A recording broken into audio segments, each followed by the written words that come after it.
Hey everybody, Adam Jackson back here for another episode of my weekly podcast. Now, I've been off for a while. Why? Because I haven't really had much interesting stuff to say, and I'm really busy building companies. But it's the end of the year, and every year I kind of sit down and write my ideas around like, what have I learned this year? How have I improved? What do I think is going to happen next year? I've been doing that every year for a while. I thought I would open source it and hope that it helps anyone else out there who's had a rough year and is hoping next year will be better. So I'll start with 23 kind of lessons learned, some of them, and then talk about what we think is going to happen in 24. So 2023 was the year of, I think, what David Sachs calls the enterprise recession. So this simply put is interest rates went way up really quickly. That makes investment capital, risk on capital dry up. Enterprises, big companies, and small ones need to cut costs. So you see that with hiring freezes and layoffs. And anyone who sells into that group, the enterprise sales channel, gets hit as well. So this is true for most SaaS software companies, certainly true for enterprise talent marketplaces like Braintrust. We'll still probably end on a slightly up year, but flat-ish, better than being down, but certainly not the exponential growth we were used to. So let me start with some lessons from 2023 in no particular order. First one, have lots of bank accounts with different banks. Thanks SVB and Silvergate and others for helping us learn that one. We narrowly escaped some pain there. Fortunately, SVB got bailed out, but it's always a good idea to diversify your banking partners, no matter what business you're in. Second one, understand when to be a wartime CEO. So this is something that Ben Horowitz from A16Z speaks at length about. When you know you need to be a wartime CEO, well, if you feel like your company's or is about to be, from a cash flow perspective, time to become a wartime CEO. And that basically means making hard decisions, cutting things, preserving runway, that kind of thing. So we did this back in July. Some of the core teams at Braintrust had to do just some pretty painful cuts on staff. And, I promised the team going into it that we would come out the other side of this stronger, leaner, better, and hopefully not lose much ground. And, this is absolutely no knock on folks that had to be cut. I mean, these are obviously like, if there are underperformers, it's a good time to get rid of them, but you should really always be doing that. But we've seen this year in the hundreds of thousands of layoffs in the tech world. Many of those people are really good people, and we're encouraging them to join Braintrust so we can find them new roles. But so we did that back in the summer, cut jobs and automated a lot of what we were planning to. We just did it sooner, so we didn't lose much ground, and then raise prices. The network fees went up from 10% to 15%. There was none of the clients batted an eye. There was a lot of elasticity in that demand. So it's a great business move. Came out much stronger and leaner, but just about break even cash flow wise. So this is something that is that as a CEO you should be disciplined about, I think, all the time, but certainly when times are lean like it was this year. The third point's around marketplace dynamics. So I have invested in a lot of marketplaces. I'm friends with a lot of people who run them. We talk a lot about tactics. Marketplaces are very hard to build, but once you have them at scale, the network effects are incredible. They're very hard to break. And so what I've learned after doing this, 4 times now in venture-backed companies as a founder, is when the market inverts and the side that was constrained is now the side that's ample, you should load up on it. Right? Do everything you can to attract, the side that's easier to get. And so, for example, with Braintrust, in 2020 and 2021, we couldn't onboard clients fast enough. There was huge demand for talent. We had a wait list of clients, hundreds of companies that we just couldn't allow on to the marketplace because there was no talent for them. And then throughout 2022 and then this year, and will probably be true heading into the first half of next year, the dynamics inverted. The opposite became true. There was clients on hiring freeze. In fact, back in the summer of this year, we had 3/4 of our enterprise clients on hiring freeze. So we decided to bulk up on talent. We went this year from 128,000 talent to over 530,000 talent for free, $0 CAC. Folks that were out of work or didn't have enough contracts came on, created profiles, and so we think actually that this network could grow into Braintrust could grow into $1 billion at GSV annually, just with the talent we have on board now. So it's much simpler for the marketplace to be able to focus just on one side instead of having to build two sides. It's one of the benefits of being able to scale cheaply when these things rotate out. So the other silver lining, and this is something if you operate a marketplace that you can focus on when the economy pulls back, you'll see customers reducing their supplier count and consolidating. This ended up tremendously helping Braintrust as we were already the low cost and high quality solution for talent. It made it easier to expand accounts. Next one is around remote work. So, in 2023, employers definitely gained the upper hand on talent, and you saw a lot of companies saying, demanding people return to office, and we saw, remote work is most of the talent in our network said, look, it's table stakes. It saves me from having to commute, allows me to live where I want to live, not having to live in an expensive place like the Bay Area with a lower quality of life for much more money, and it gives you time back with your family. So we have, even despite the kind of return to office things, we've seen a lot of clients figure out how to make remote work. 90% of the jobs on Braintrust are fully remote, and it's just a better way to get more talent filled more quickly for your organization. Braintrust itself, our core teams were fully remote. We have pockets of concentration geographically, but we figure out how to make it work, and it's I would say far more efficient, and innovation and pace of innovation and pace of shipping is actually faster. Next one, of course, we all know AI is eating the world. This is like good timing with the economic pullback. AI is the efficiency gains from AI, I think, are just now starting to be realized, and I'll talk about how I think we'll see that really play out at scale in 2024. But the core truth here is that I've been saying for years, tech companies should not be growing their headcount linearly with revenue. And you see this a lot in Silicon Valley, where every time revenue doubles, headcount doubles or triples, and then you hit economic wall like we hit this year, and you see, Meta and Google and a lot of the other big tech companies, Amazon, laying off tens of thousands of people, in a very short amount of time, and that's incredibly disruptive. Those roles shouldn't have existed to begin with. So look, now that we have these LLMs, and thank God some of them are open source, like Meta's, that's the one we're building on, Llama 2, it's much easier to create operational efficiency with AI instead of just throwing more bodies at it. So, some examples how Braintrust has been doing this. We a couple of years ago had just human matchers on the back matching candidates with jobs, and it was a very manual, laborious process. They're good, people were good at it, just didn't scale. And now we've built our own really compelling AI systems that have basically completely automated that process and allowed those folks to go on and do other things that AI really can't do.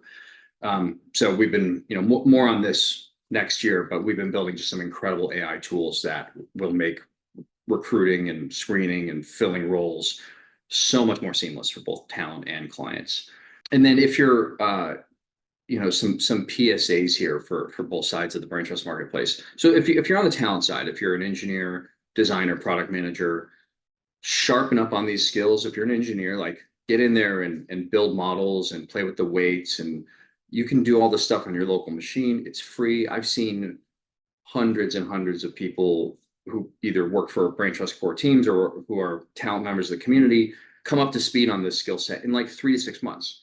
You don't have to go get a PhD from Stanford. You don't need to pay anyone to do this. All the information is out there. Self-taught is very easy to do on this. So assuming you're already like a decent engineer or product manager or designer, there's AI tools that are helping all these fields. And the productivity gains are incredible. It's going to make you more money. We've seen rates, so hourly rates for AI skills are commanding 50% higher than normal software engineering rates. So it's worth the money, worth the time to make more money. On the client side, if you're reading this or listening to this and you don't have an AI strategy for your company, you need to get one. I'm offering help. Like I've helped a lot of our clients think through like how should they be forming automation plans. This is affecting every division of every company, and there's so much low-hanging fruit here, and you don't have to be technical to figure out a strategy. So feel free to get in touch if I can be helpful. Next big lesson from 2023: don't talk about crypto. Uh, just get the word out of your mouth. It's a toxic term. It's not a toxic technology, but it is a bad year for crypto, very deservedly so. The SBF trial thankfully ended in a guilty conviction. A lot of these bankruptcies are marching forward in the lending space. There was some bad actors in the space, just as there are in any other kind of immature industry. But there's a lot of I'm seeing a lot of teams build. There's this new phenomenon called DPIN, which stands for decentralized physical infrastructure. Brain Trust kind of got lumped into this category, and we'll take it. Well, the physical infrastructure in our case would be the talent who are physically doing the work. But the idea is tokenized networks that allow the network participants to have some ownership in the network, and then get it and use that ownership mechanism to get the network built faster. So I give you some examples of this other than Brain Trust that are really interesting to me. Caveat: I'm an investor in most of, if not all of these companies. The first one's called Bevelty.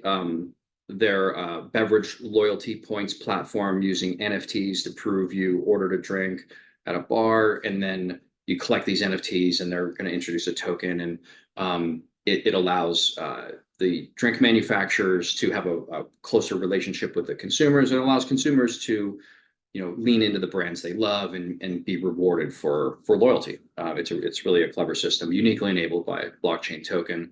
There's another one called Spexy, which is it's a network of drone operators around the country that can take an order from someone who needs, say, a flyover of a cornfield or a flyover of some other kind of remote part of the country that the satellite image won't do because it's too old or the resolution's too low. These folks can deploy a drone, take exactly the pictures that are or video that's needed, and send them back to the person who placed the order. It's like a decentralized marketplace for visual data, aerial visual data off of a relatively cheap drone. Super cool use case. Another one's called Hive Mapper. So put a dash cam on your dashboard of your car, drive around, collect data, and submit it back. And they're basically rebuilding Google Maps with kind of different set of data that's owned by the participants of the network. Really interesting business. Another one, Helium. This one's been around for a while. Decentralized cell phone network. So they'll ship you a little cell tower that you put in the window of your house, and you get enough geographic density, you have a cell network that can operate just as well as a Verizon or an AT&T, but for a small fraction of the cost. And it rewards people who create and supply this network infrastructure with their token. Last one's called collectibles.com. Think of this like a user-owned eBay almost, right? So instead of eBay just extracting all these fees and keeping it at the corporate level, now you can have peer-to-peer trading of physical collectibles like baseball cards or Beanie Babies or whatever, and the marketplace itself is a nonprofit, and the participants get to create or get to keep more of the value they create. So it's like Brain Trust but for physical collectibles. What else? There's been some just incredible advancements on what they call layer 2 networks. Coinbase is building a layer 2 called Base, which is the cool part about that is they allow you to do all the transactions you would do on Ethereum, but way cheaper and faster. And then you can use Coinbase Pay to allow people to buy your token, and it'll show up on Base. That's something we're working on at Brain Trust. Much easier than kind of the complexity of a Polygon or one of the other L2s that you have to use wormholes and bridges and all these things, and it's very hard to do for a normal user. And then finally, regulation. So this is kind of the most important part of this space this year and probably next year as well. I've spent a lot of time with Brian Armstrong and the Coinbase team, legal regulatory team. I was out in DC a few months ago for the Stand with Crypto Day, meet with a bunch of lawmakers in DC, members of the House, of representatives, and it was great. You know, we were talking about all the jobs that this space can and should bring to the U.S. that are currently leaving for places like Dubai and Singapore. And most of the representatives we talked to were like, "All right, as long as SPF isn't involved, we're happy to have this, tech stay here, right? Like, who cares?" So that was inspiring. And then finally, learned over 2023, the future is still user owned as opposed to corporate owned. Not to say corporations will go away or anything like that, but there are some networks that are just going to be better than user owned by, owned and controlled by their participants rather than a corporation that just seeks to maximize profit. This helps people who participate in these networks either to make their living or side hustle or whatever, like those, all the examples I just mentioned, makes it so those participants can keep way more of the value they create and have some say in how the network is controlled. We're still seeing this, disparity between, the Uber drivers and the Door Dashers and the folks who participate in the gig economy, still barely getting by while those companies do get more and more valuable. So I know I sound like a broken record here, but one thing we've been saying since 2018 is that user-owned networks will grow faster and be more valuable than investor-owned networks. And I see the proof of this every day at Brain Trust. We see, have a community of over 500,000 people who feel a lot more ownership and control and pride over the network and contribute more and make more introductions, introduce more. Most of our clients come from our connector group, which are essentially like freelance salespeople who just invite clients and talent into the network and then earn tokens when those parties start transacting. So it's a way, way better growth model than raising tons and tons of money and subsidizing all that growth with venture money. My heroes from 23, I have two people, one controversial, one not, that I really looked up to in 2023. So the first one, the non-controversial one, hopefully, is Frank Slootman, who's the chairman and CEO of Snowflake, probably the greatest SaaS operator of all time. He's come in and either founded companies or turned them around at an early stage. He's done this 3 or 4 times. He wrote a book called Amp It Up, which I highly recommend. I read this book when it first came out, maybe a year and a half ago, and I couldn't even get through it. It listed all of the things that are best practices, and we weren't doing any of them. And it was so horrifying to me, I had to stop reading it. Fast forward, we got a lot of stuff cleaned up operationally and really slimmed down, and read it again last month. And, extremely inspiring and motivating book. I highly recommend it. It's a quick read. My second one, of course, more controversial, shouldn't be, but is Elon Musk. Look, I don't agree with most of the kind of personal stuff and things he says publicly that are unrelated to tech. But if you read that book, the latest one from Walter Isaacson, there are some incredible stories in there about scaling up operations on complex businesses, and he knows a thing or two about that. So I remember getting so inspired by some of the really detailed stories in that book about how he scaled Tesla and SpaceX and really cleaned up Twitter. And obviously he's made mistakes along the way, no question about that. But you can sort of skip through some of the weird personal stories and really it's a business book, I think, at the end of the day. And I found it to be incredibly inspiring. Okay, on to some predictions for 2024. So I'll start with the macro stuff. We've obviously been in an enterprise recession here for the last 6 quarters. We're actually seeing signs of that thawing at Brain Trust. We're seeing companies slowly come off hiring freeze.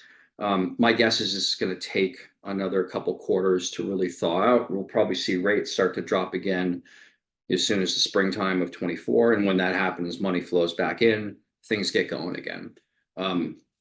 So do everything you can to prepare for that right now.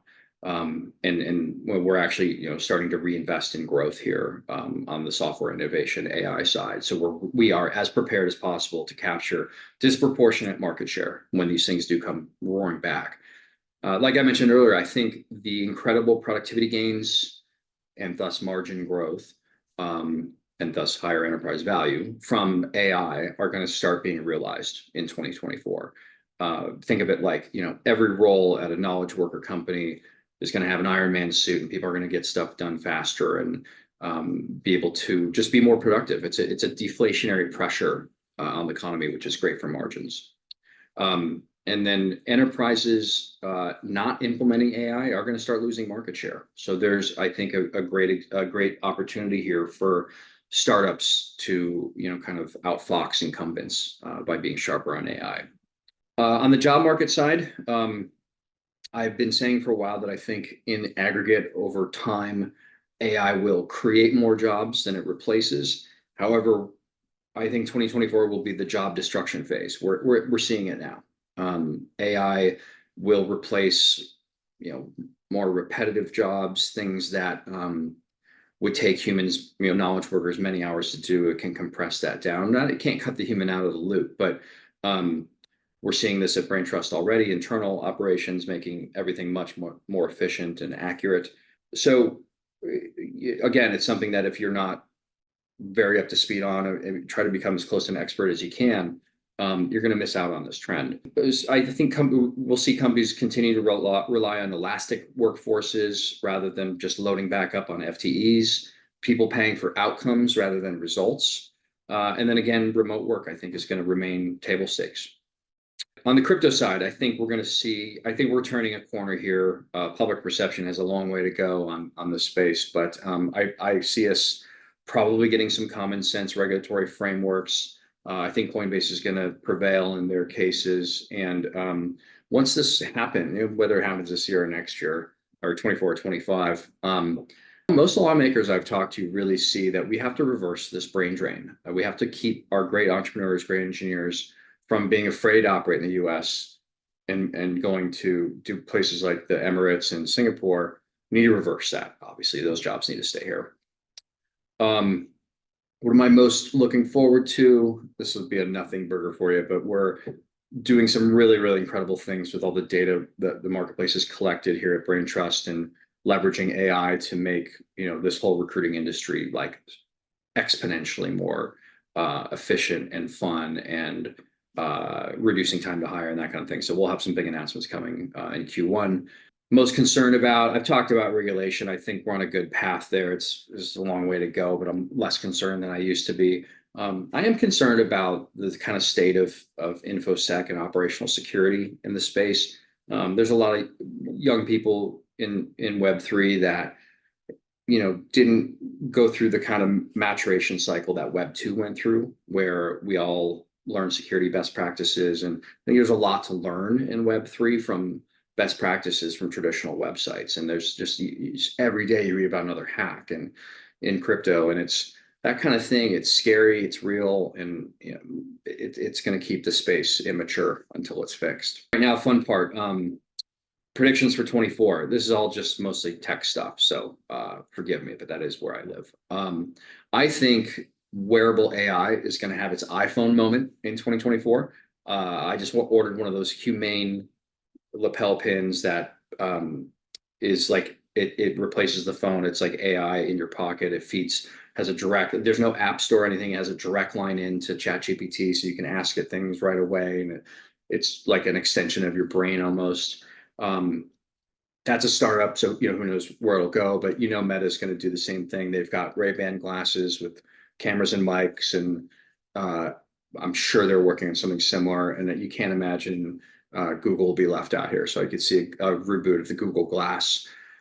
On the crypto side, I think Coinbase and Binance are going to emerge as the duopoly of global exchanges. Binance just went through this massive fine, and CZ's out of the business now for 3 years, but they're under monitorship now from the US government, and the US government's in there making sure that this is a compliant exchange. And I can only imagine that means they'll have to open their doors back to US persons once they achieve compliance, which would be great if America, the rest of the world already has two choices. If America had two choices, that's going to mean more competition, healthier market. I think they're both extremely well-run exchanges, with the exception of the lack of AML Binance has been doing.